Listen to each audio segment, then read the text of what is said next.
사람이 있는 믿음을 조금 더 고상하게 말하면 뭐라고요? 삶으로 증명하는 믿음. 하나님이 보시기에, 사람들이 보기에도 쟤는 진짜 믿는 애구나.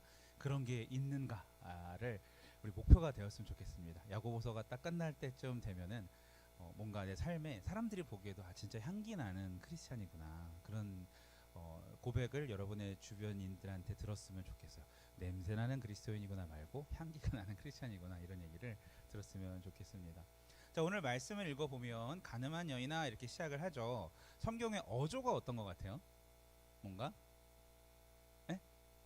훈계, 꾸짖음, 책망, 이런 걸 알 수가 있죠. 여러분, 제가 좋은 팁을 하나 드리면, 가늠한 여인들아 세상과 벗된 것이 하나님과 원수됨을 알지 못하느냐, 뭐 이런 종류의 뭐 책망, 훈계, 꾸중, 이런 거를 볼 때에는, 이런 책망의 말씀을 특히 본문으로 우리가 말씀으로 듣게 될 때에는 자신을 잘 돌아보라는 뜻의 포인트를 가지시면 돼요. 거기에 이 말씀이 나랑 어떤 관계일까. 그냥 지나가는 말씀이면 이게 나에 해당하는 거였으면 굉장한 하나님께 죄송한 일이 될 거고, 혹은 이거에 대해서 집중을 해가지고 반대로 내가 정말 저런 면이 있는가를 고민해 보신다면, 있다면 바뀔 것이고 없다면 감사할 것입니다. 그래서 나에게 적용해 보는 게 참 중요한 말씀이다. 자신을 잘 돌아보시기 바랍니다. 그래서 오늘 이 말씀들이 내 삶의 구석구석을 비추고 또 변화 회복을 결단하는 하나님의 은혜를 경험하는 그런 시작점이 되기를 예수님 이름으로 축복합니다. 네, 좋아요.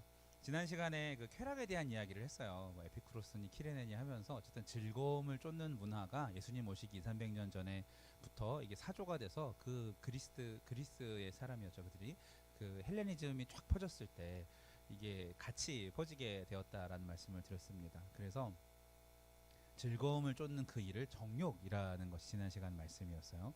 예수님 당시에 이방인들에게 퍼져 있었던 문화 중에 즐거움을 쫓는 이 쾌락주의가 많았는데, 이방인들과 함께 구원을 받았죠. 초대교회가. 이게 만약에 유대인들에게만 쓰는 편지였다면, 야고보가 지금 예루살렘의 그 교회의 총회장이잖아요. 거기에 있는 성도들한테만 썼다면 이런 거 크게 쓰지 않았을 거예요. 그러나 이방인에 다 퍼져 있는, 이방인들과 함께 구원받는, 다 섞여 있는 그런 열방에 있는 교회들한테 쓴 편지가 야고보서이기 때문에, 그 이방인들의 좋지 않은 영향력을 가지고 있는 사람이 예수님을 믿었어요. 그랬는데 그 삶이 하루아침에 확 바뀌는 게 아니잖아요. 그러다 보니까 대다수의 사람들이 그렇게 따르고 있는 그 사조가 교회 안에도 흘러 들어오게 됐다라는 거예요. 그래서 쾌락주의, 즐겁지 않으면 별로 하고 싶지 않고, 뭔가 유익이나 즐거움이 있으면 뭐가 하고 싶어하는 그 마음이 강하게 작용한다라는 거죠. 교회는 그런 게 아니잖아요. 희생과 환난과 포기와 이런 것들을 통해서 내 생명을 버려서 남을 구원하는 것, 타인을 성공시켜주는 기쁨 안에 살아가는 것, 이것이 우리 그리스도인이 살아야 할, 그가 우리를 위하여 목숨을 버리셨으니 우리가 이로써 마땅히 사랑을 알고 우리도 형제를 위하여 목숨을 버리는 것이 마땅하니라. 요한일서 3장 16절. 이 말씀이 될 수가 없잖아요. 이 즐거움이 중요하다라는 그 포인트가 있어 버리면. 그래서 이렇게 지난주에 정욕에 대한 말씀을 했었습니다. 때문에 즐거움이 없으면 섬기는 일을 꺼리는 풍조가 생겨나서 4절의 말씀이 등장하는 거예요. 4절 읽습니다. 다시 한번 크게 시작. 가늠한 여인들아 세상과 벗된 것이 하나님과 원수됨을 알지 못하느냐. 그런즉 누구든지 세상과 벗되고자 하는 자는 스스로 하나님과 원수되는 것이니라. 가늠한 여인들아 모이칼리테스, 이러면서 굉장히 강한 어조로 지금 야고보가 하고 있거든요. 이거는 어떤 성적인 타락을 말하는 것이 아니에요. 은유적인 표현이에요. 가늠하였다라는 표현. 가늠을 하려면 어떤 관계가 형성이 돼야 돼요? 그죠? 결혼을 해야 돼요. 가늠은 누구와 누구의 관계에서 나타나는 가늠이에요? 부부 관계 속에서 부부가 아닌 제3자가 있었을 때 가늠이라는 게 형성이 되는 거거든요. 혹은 약혼한 관계에서 제3자. 하나님께서 우리가 하나님과 우리의 관계를 스스로 부부의 관계처럼 말씀을 하시고, 하나님이 아닌 다른 것으로부터 즐거움과 쾌락을 쫓으려는 그 시도를 보고서 그 사람들한테 가늠한 여인들아라고 얘기하는 거야. 이스라엘에 퍼져 있는 이스라엘 디아스포라들의 대다수가 간음죄를 지어서 가늠한 여인들이라는 것이 아니라 은유적인 표현이라는 말씀입니다. 감사한 부분인 것 같아요. 어떤 게? 하나님께서 우리를 보실 때 그냥 참 부족한 애를 내가 구해서 살고 있어, 이렇게 보시는 게 아니라 부부의 관계로 우리를 보신다는 게 너무 감사하고, 너무 좀 우리를 너무 높게 보시는 거 아닌가, 이런 생각 들지 않으세요? 하나님께서 제가 이 설교 준비하면서 나 같은 사람을 어떻게 배우자라고 표현하실 만큼 그렇게 보시지? 라는, 내가 얼마나 하나님 앞에 죄송할 때가 많은데 여러분은 특별히 다르지 않을 거라고 생각합니다. 감사한 일인 것 같아요. 평생 서로를 가장 귀히 여기고 지지하는 부부, 이게 서로라는 그 말도 온당치 않아서 부부라는 말을 할 때는 성경은 뭐라고, 하나님이 부부를 어떻게 정의하셨냐면 부모를 떠나 한 몸을 이룬다고 말씀하셨어요. 둘도 아니고 하나라고 말씀하셨어요. 이게 하나님이 세팅하신 부부의 기본입니다. 창세기 1장에서요, 창조의 완성은 인간이었어요. 창세기 1장을 잘 보시면 창세기 2장 어떻게 끝나는 줄 아세요? 인간의 완성은 부부로 끝나요. 이게 창세기 2장 말씀이에요. 처음 만드실 때부터 아담과 하와 사이에 끼어들 수 있는 다른 이성이 있었어요, 없었어요? 없었어요. 그게 하나님 세팅하신 부부 관계. 하나님과 우리 사이에 누가 끼어들지 않는, 아예 그런 존재가 없어. 그것이 하나님의 세팅의 본질이었는데 우리가 세상과 짝하면서 그 어려운 죄를 지어낸다라는 것이죠.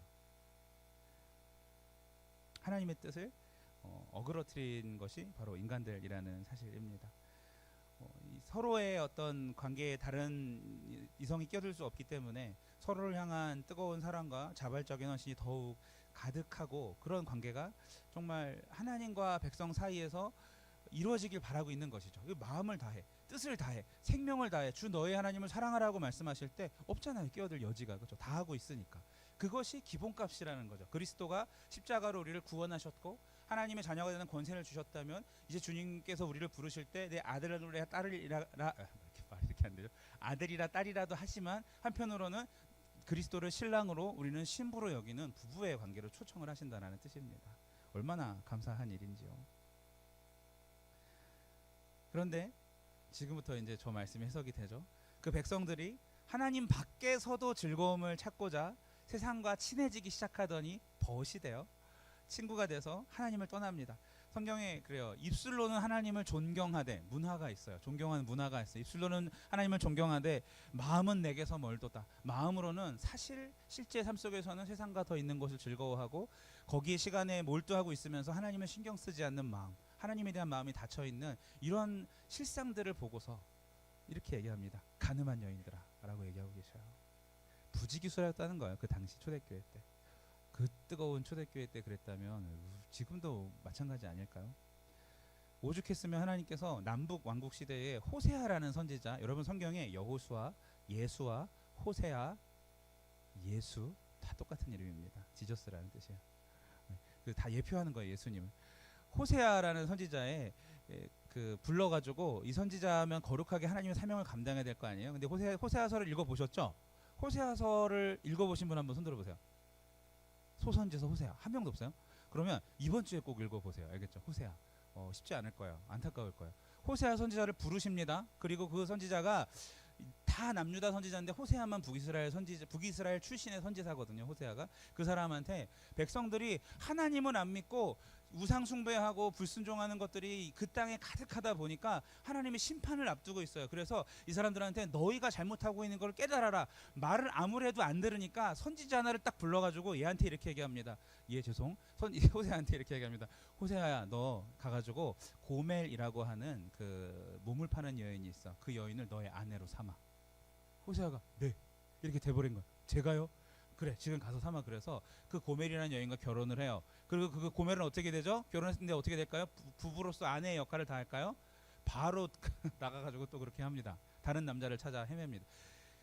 하나님과 이스라엘 백성의 관계를 호세아 선지자와 이 부부의 관계를 통해서 상징적으로 보여주는 게 그게 호세아서예요. 소선지서의 맨 처음이죠. 호율, 아몹, 연미, 나합, 스팍승, 말라기까지 호세아를 읽어보세요. 그렇게 예수님 오시기 전에 그런 일을 이미 백성들이 저지르고 있었어요. 뼛속 깊이 하나님을 집중해야 할. 그러니까 예수 그리스도가 오기 전에도 우리를 부부의 관계를 보신다는 얘기예요. 쉽게 얘기하면 원래 우리를 창조하실 때에 우리가 하나님과의 관계 속에서 떨어질 수 없는 하나로 보셨다라는 거죠. 아담과 하와를. 그런데 죄를 범하고 세상과 짝하기를 계속 좋아하는 그 백성들에게 그렇게 가늠한 여인이라는 것과 같은 마음을 가지고 아파하신다는 뜻입니다. 백성들에게 뼛속 깊이 새겨진 배신을 일깨우시려고 호세아와 같은 이벤트를 하시기도 하죠. 예수님도 마태복음 12장에서 당대 이스라엘을 보고 이렇게 말씀하십니다. 악하고 음란한 세대다. 여기서 음란하다는 뜻이 뭘까요? 성적으로 문란하다는 표현도 있겠지만 그거보다는 뭐예요? 하나님이 아닌 다른 것으로부터 즐거움을 얻으려고 세상과 짝한 세대라는 그런 은유적인 표현이 되는 것입니다. 오늘 야고보서에서도 과거로부터 지금까지 쭉 이어져 온 백성들의 악한 모습을 지탄하고 계십니다. 세상에 영향을 주는 빛으로 살지는 못할 망정 세상에서 영향을 받아서 자기 빛이 희미해진 신앙인들한테 이렇게 얘기하는 거예요. 이 순수하지 못한 가늠한 여인들아라고 표현하는 거예요. 제가 처음 시작할 때 책망할 땐 어떻게 된다고요? 스스로를 돌아보아야 한다는 말씀을 드렸어요. 우리가 이렇게 모였을 때 주님을 아름답게 찬양하고 표대를 향하여 가려고 해도 막상 삶의 자리에서 신랑에 대해서 관심이 하나도 없는 신부의 모습으로 살고 있지는 않은지요. 나도 이스라엘처럼 이미 가늠한 여인의 판정을 받고 있는 건 아닌지 돌아보시기 바랍니다. 그 사람이 지혜 있는 사람입니다. 성경에는요, 하나님이 그러면 마음이 참 아파라고 하지 않으시고 더 나아가서 하나님과 원수된다라고 성경에 기록해 놓았습니다. 예수님 이후에 사는 우리들은요, 핑계거리가 없어요. 우리에게 새겨준 십자가의 사랑이 너무나도 선명하시기 때문에, 우리의 신랑 되신 예수님이 너무 또렷하시기 때문에 우리는 그 신부의 직분을 감당하는 것이 핑계할 수가 없어요. 이전에 허물과 죄로 죽었기 때문에 사형 판결을 받은 인류를 자기 아들과 바꾸어 놔서 하나님께서 살려주셨는데 또다시 하나님과 원수가 되려 한다면, 성경에는 안 나와요. 제 표현입니다. 저는 가중처벌 받았다고 생각합니다. 그만큼 면목 없고 너무 민망하고 부끄러운 없다고 생각을 해요. 요한일서 2장 15절 잘 새겨봅시다. 이 세상에나 세상에 있는 것들을 사랑하지 말라. 누구든지 세상을 사랑하면 아버지의 사랑이 그 안에 있지 아니하니. 세상을 사랑하면 하나님의 사랑이 그 안에 있지 않다는 말씀이 참 무섭습니다. 자, 워딩 그대로 여러분 세상을 사랑하십니까? 하나님의 사랑이 여러분 안에 없습니다. 이 말이에요. 선택에 하셨으면 거기는 그 전부 아니면 nothing이라는 거죠. 야고보서 4장 4절이 뜻하는 바는 명확합니다. 여러분, 책망은요 진단과 조금 달라요. 지금 보니까 세상과 짝하여 있네. 너 끝. 너 원수. 너 사형. 너 죽음. 이렇게 판단하는 것은 진단이라면, 책망은 뭐예요? 왜 책망합니까? 돌아오라고. 돌이킬 기회를 주는 걸 우리가 책망이라고 하잖아요. 그죠? 정신 차리라고 이거 주시는 거잖아요. 하나님의 신부로서 정체성을 당장 회복하라는 그런 명령이십니다. 처음 결혼해서 신혼생활 때부터 불륜을 조심하려면 여러분 어떻게 생각해야 될까요? 뭘 해야 될까요? 여러분이 결혼을 곧 했어요. 해서 신혼부부가 됐고 결혼생활을 시작하는데 여러분이 불륜을 조심하려면 뭘 해야 할까요? 배우자와 끊임없는 소통이 있어야 되겠죠. 그 전에 보고 듣고 생각하는 것에 대한 뚜렷한 기준이 있어야 될 거예요. 배우자 외에 다른 것을 절대 보지 않겠다. 이성에 대해서 적어도 나는 관심을 갖지 않겠다라는, 거기서부터 시작을 해야 될 거예요. 그래서 열심히 소통하고 함께하는 시간도 배우자랑 있는 시간이 많아야 될 거예요. 그게 절대적일 거예요. 그리고 외부에서 어떠한 괜찮아 보이는, 내 눈에 좋아 보이는 이성이 나를 야금야금 유혹해도 그런 모든 시도들을 다 정말 배설물처럼 딱 여기고 뭐야 더럽게 이렇게 딱 기준을 이렇게 딱 삼고서 아예 나와 상관없는 것으로 치부할 수 있는 그런 용기도 있어야 할 것입니다. 모두가 다 그렇게 불륜을 저지르고 산다 그래도 나는 아니야 라고 선을 긋고 도망칠 수 있어야 될 것 같아요. 자, 여러분, 이 모든 상황을 다 배우자랑 또 공유하면서 이렇게 소통도 잘 해야 되는데, 자, 지금 이렇게 내가 만약에 신혼부부가 시작하면서 결혼 생활을 할 때 불륜을 하지 않으려면 어떻게 해야 될까? 이 부분을 하나님과 하시면 돼요. 그대로 뚜렷한 삶의 기준을 가지고 사시면 돼요. 끊임없는 하나님과 소통을 하시면 돼요. 세상의 즐거움과 세상의 기준에 잠식당하지 않으려고 노력하시면 돼요. 우리 안에 계신 성령님과 끊임없이 일상적인 공유를 하시면 돼요. 내가 돼요. 마음이 조금 이렇게 넘어졌더라도 하나님 제가 이랬네요 라고 솔직하게 고백하시고 하나님께 내어드리면 된다는 말씀입니다. 이것이 가정을 지키듯 나의 이 신부라는 정체성, 이 포지션, 이것을 지킬 수 있는 모습입니다. 한번 따라해 봅시다. 내 남편은 그리스도입니다. 나는 그분의 신부입니다. 이걸 잊지 마시기 바라요. 하나님과 원수되지 말라는 말씀을 잘못 오해해서 세상과 원수되라 이렇게 받아들이시면 안 됩니다. 세상과 원수되라는 뜻이 아니라 세상 사람들의 죄악된 삶을 멀리하라라는 것이에요. 그 즐거움이 어디서 오는가?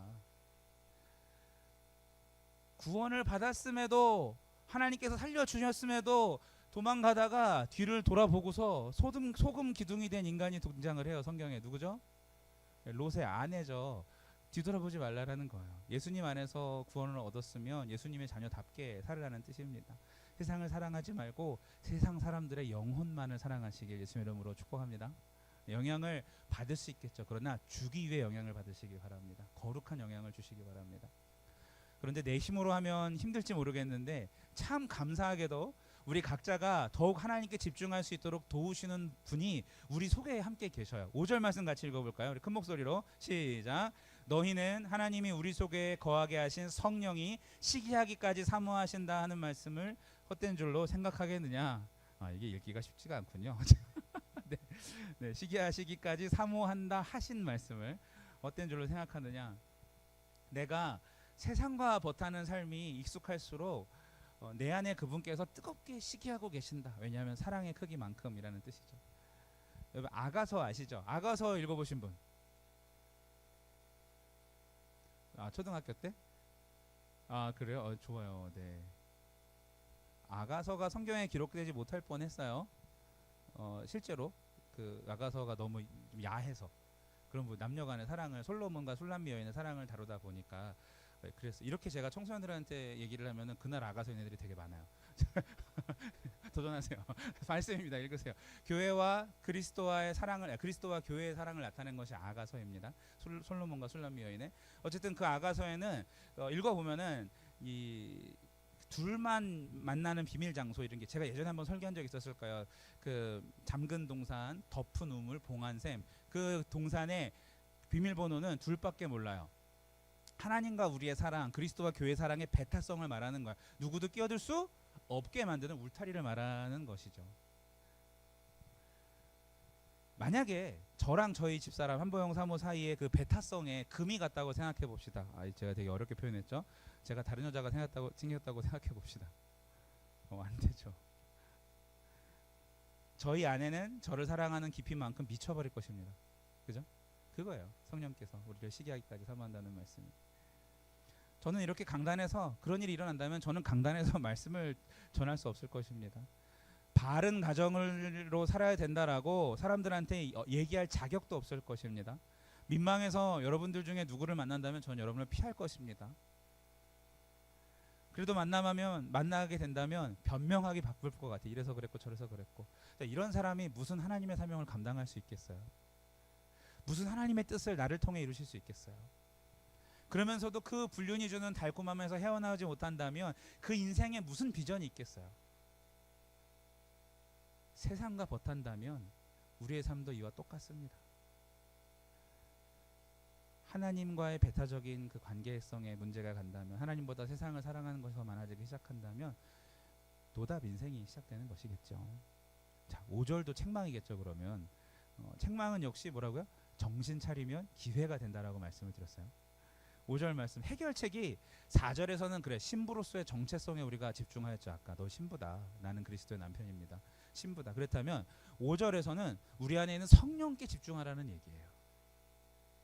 어떠한 상황 속에서도 엄청난 사랑과 질투로 나를 끝까지 포기하지 않으시는 그 성령께 집중하시길 바랍니다. 그분이 계십니다. 마치 위험할 때 경보기가 울려서 빨리 도망치듯이 우리 안에 성령께서 경고하시고 우리가 그 사실에 집중하면은 깨달을 수 있다는 말씀인 것이겠죠. 성령님의 질투와 성령님의 개입을 거리끼 하지 말고 잘 받으라는 거예요. 성령께서 우리 안에 거하시면서 죄 가운데 거할 때에 분명히 우리를 찌르실 텐데 그걸 잘 찔림을 당하라는 말씀입니다. 이런 시간에 이렇게 얘기 듣듯이 신앙생활은 그래요. 성령이 내 안에 가득한 사랑을 일깨우실 때는 정말 뜨거운 사랑을 하나님과 주고받을 때는 불가능한 게 없어 보이지만 그 사랑이 완전 외면될 때에는 그 사랑을 내가 보지 않을 때에는 온통 신앙생활 자체가 다 불가능한 것들처럼 보입니다. 어떻게 그렇게 헌신할 수 있고 수고할 수 있고 그럴 수 있겠어요? 성령 하나님의 사랑을 경험하는 것은 사실 그것은 은혜로 주어집니다. 우리가 여러분 하나님 사랑을 더 주세요라고 막 손을 벌리고 노래를 크게 한다고 해서 어떤 우리가 노력에 비례해서 하나님이 주시는 게 아니라 하나님의 은혜로 하나님이 원하시는 만큼 언제나 부어주시려고 하시는 그 은혜이지만 대가가 필요 없지만 성령 하나님의 사랑을 간직하는 일은 또 다른 거야. 그분의 사랑을 내 안에 담았으면 그것을 간직하는 것은 날마다 자신을 지키려는 치열한 싸움이 필요하다는 사실입니다. 그래야 세상과 벗하지 않을 수가 있는 것이죠. 이러한 싸움이 없는 삶은요, 싸움이 없다면 그것은 온전한 신앙생활이 아니에요. 이런 데 와가지고 예배당 와가지고 말씀을 들으면서 아 그렇구나를 깨닫고 내 삶의 변화가 없다면 세상과 똑같이 하던 일 지난주랑 이번주도 똑같이 살면서 하나님 앞에 우리가 세상과 벗된 모습이 있다면 그렇게 산다면 그 사람은 정말 하나님을 모독하는 거 아닐까요? 성령이 시기까지 사모하신다라는 뜻이 뭐처럼 느껴지세요? 저는 제가 이게 월요일 새벽부터 오늘까지 5일 동안 계속 그 새벽까지 계속 말씀을 묵상하다가 한 가지 깨달은 게 있었어요. 하나님의 고통이 느껴지지 않으세요?